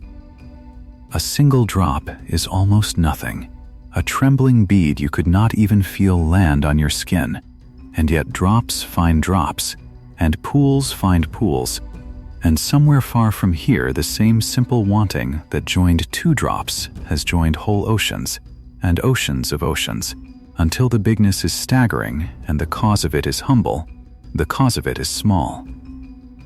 The cause of it is the same thing that gathered you. So when you imagine the largest structures out there, the immense filaments of galaxies strung in their luminous lattices across the dark, you are not imagining something foreign to you, something that towers and excludes. You are imagining yourself, written very large. You are made the way the walls of the universe are made, by belonging repeated, by nearness answered with nearness, scale upon scale, each level cradled inside the next. And here is where the thread runs through your hands again, that quiet thread of light I keep returning to. Because the largest thing is not a wall you press your face against, not a cliff at the edge of seeing. not something you stand beneath feeling small. The largest thing is a net, finely woven, and you are not outside it looking up. You are a knot within it, a place where the threads cross and hold, strung already into the weave, belonging before you ever ask to. Every galaxy you have ever heard named is another knot in that same net, tied by the same hands, by the same slow gathering. And the threads that run between them are not empty. They are made of the very pull that keeps your atoms together while you rest. You are held by the same gravity that holds the whole bright lattice in its shape, the same low and constant tenderness, threading you to everything, everything to you. It can be a wonder, when you let it settle, that the universe never needed a different power to make the enormous than the one it used to make the intimate. The same force that lets your eyelids drift down without your asking, that lets the breath fall out of you without your effort, is a near cousin of the force that draws 100 billion stars into one slow turning wheel. Bigness asks for no extra magic. It asks only for more of the same patience, more gathering, more waiting, more small things consenting, one by one, to be near one another until nearness becomes a shape, and the shape becomes a structure, and the structure becomes so wide that light itself takes ages to cross it. And still, even then, it is only nearness, only belonging, only the small saying yes to the small. You are the proof of it, here in the hush of your own body. You are nearness that has agreed to be a person. Let that loosen something in you, the way warmth loosens a held hand. There is nothing out there that was built by a stranger. The same hands, if you can call them hands, the same blind and patient gathering that drew you out of dust and rain and the long cooling of an old exploded star, is the gathering that raised the great walls of galaxies into their hushed and shining order. You and the largest thing share a maker, and the maker is only this: the willingness of separate things to come together and stay. So you can stop bracing.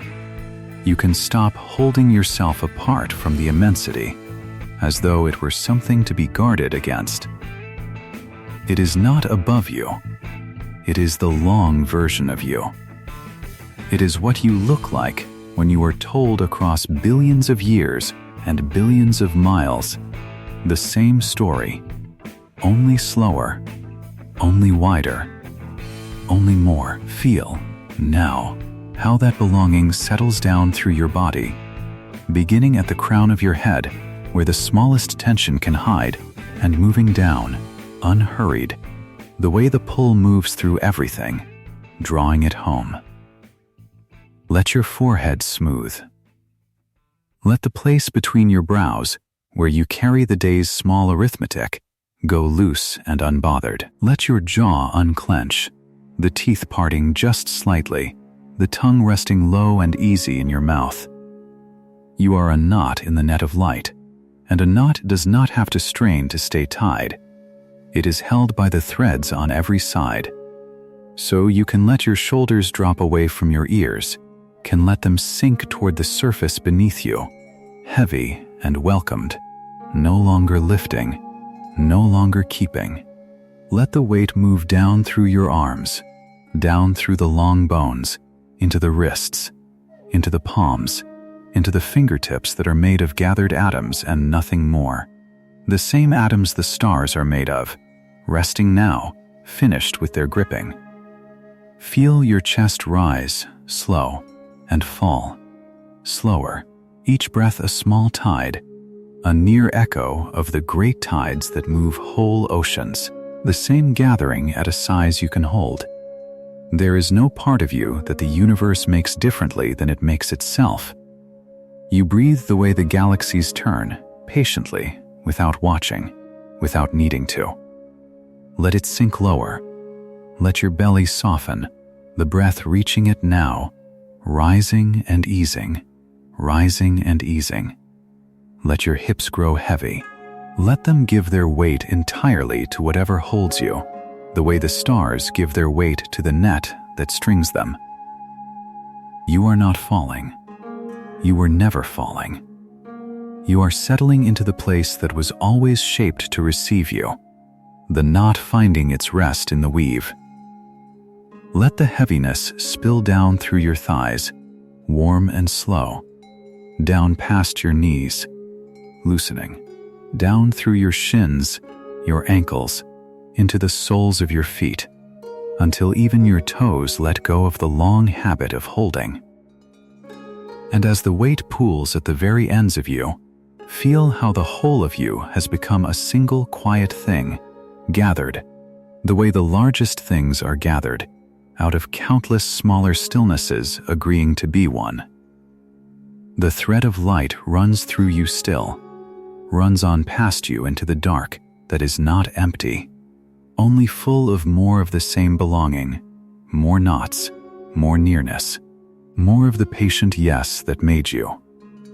You do not have to follow it with your eyes. You only have to rest where you are tied, knowing the net holds on every side, knowing the largest thing is not a place you must reach, but the wide and faithful holding you are already inside of, breathing slow, growing heavier, drifting down through scale after scale of belonging toward the small warm center of yourself, where tonight has been about size and about scale, and about the strange comfort of finding yourself small inside something enormous.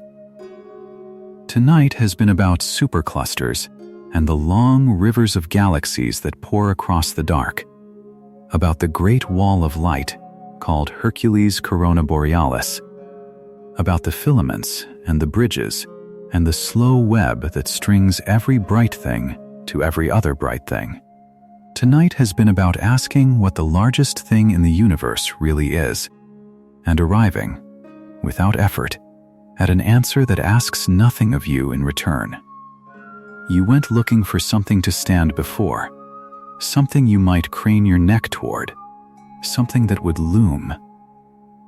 And instead, you found something that holds. The largest thing is not a wall you press your hands against, not a far horizon you strain to reach, but a vast belonging, a net of light, and you are already strung within it, already woven through, already home.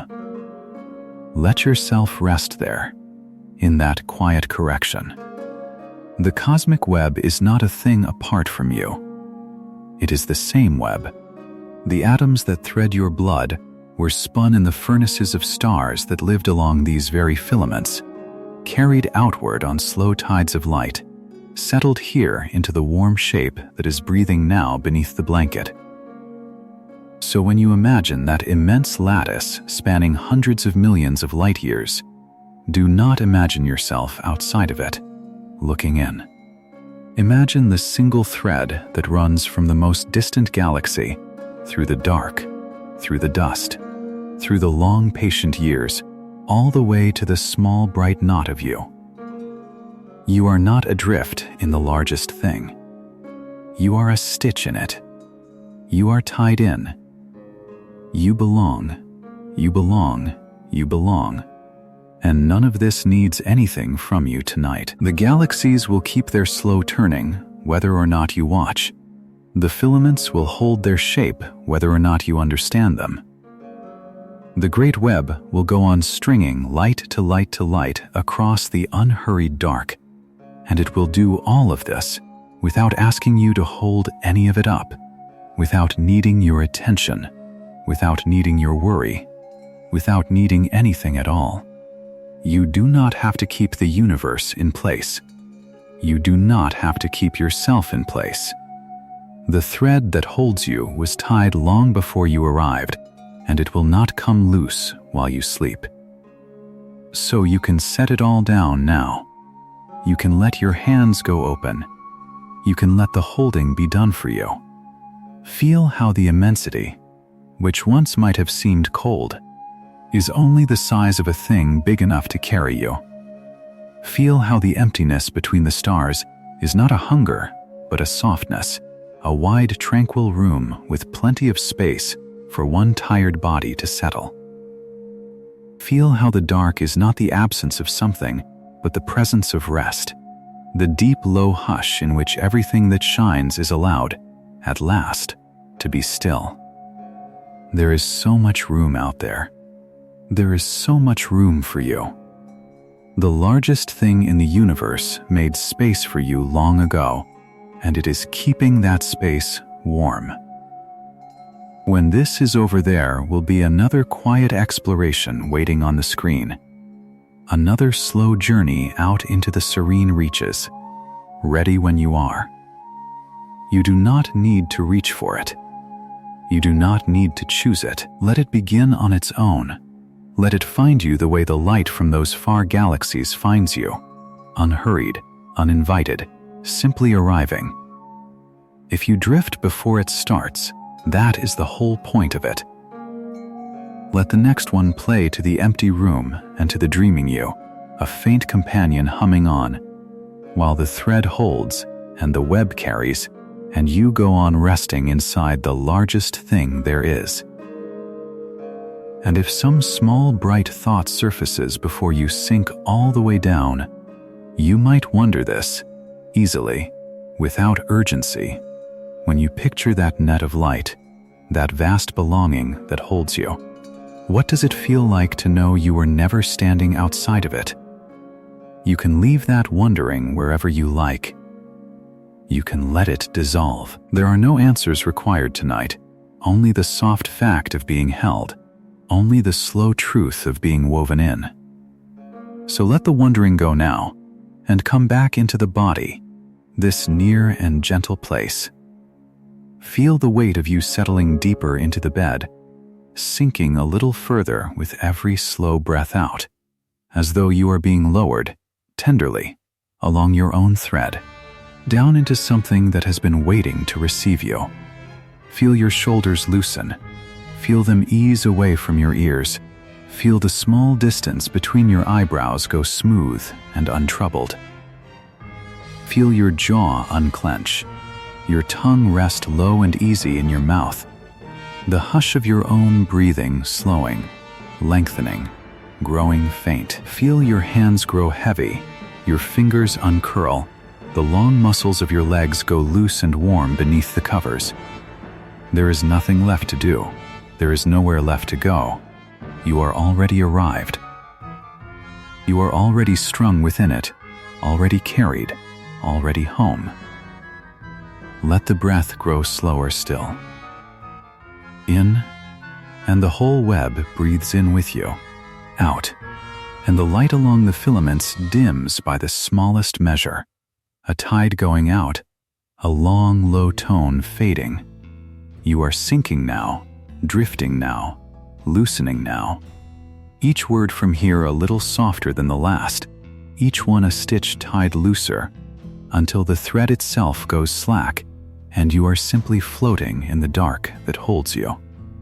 The great wall of galaxies stands watch 1 billion years away and asks nothing. The cosmic web carries its uncountable lights and asks nothing.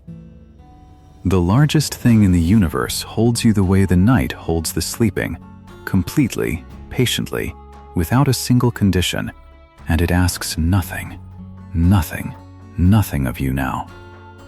You are so small, and you are so safe.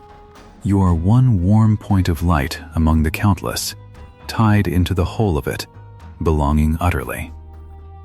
The distances that seemed too vast to cross have become the distances that keep you cradled. The emptiness that seemed too wide to bear has become the wide and peaceful place where you finally let go.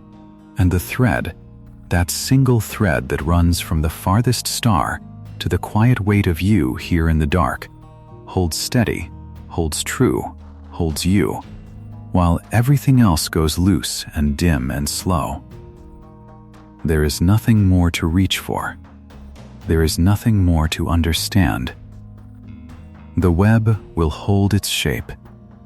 The light will keep its slow procession across the deep. The next journey will begin on its own if it begins at all, and you will be far below it by then, carried down your thread into the warm dark, into the wide belonging, into the largest thing there is. Let your breath go where it wants to go. Let your thoughts grow faint and far apart, like stars at the edge of the map, dimming one by one. Let the body grow so heavy and so easy that you can no longer find its edges, only the warmth, only the holding, only the slow tide of the dark carrying you down. You are held. You are woven in. You are home. Drift now all the way down along the thread of light that will not let you fall. Sink into the vast and tender net that has carried you all along and carries you still. There is nothing left but rest, nothing left but the warm dark, nothing left but the soft certainty of belonging. Let it take you the rest of the way. Let the last of the light go low. Let yourself be carried and held and kept. Sleep well.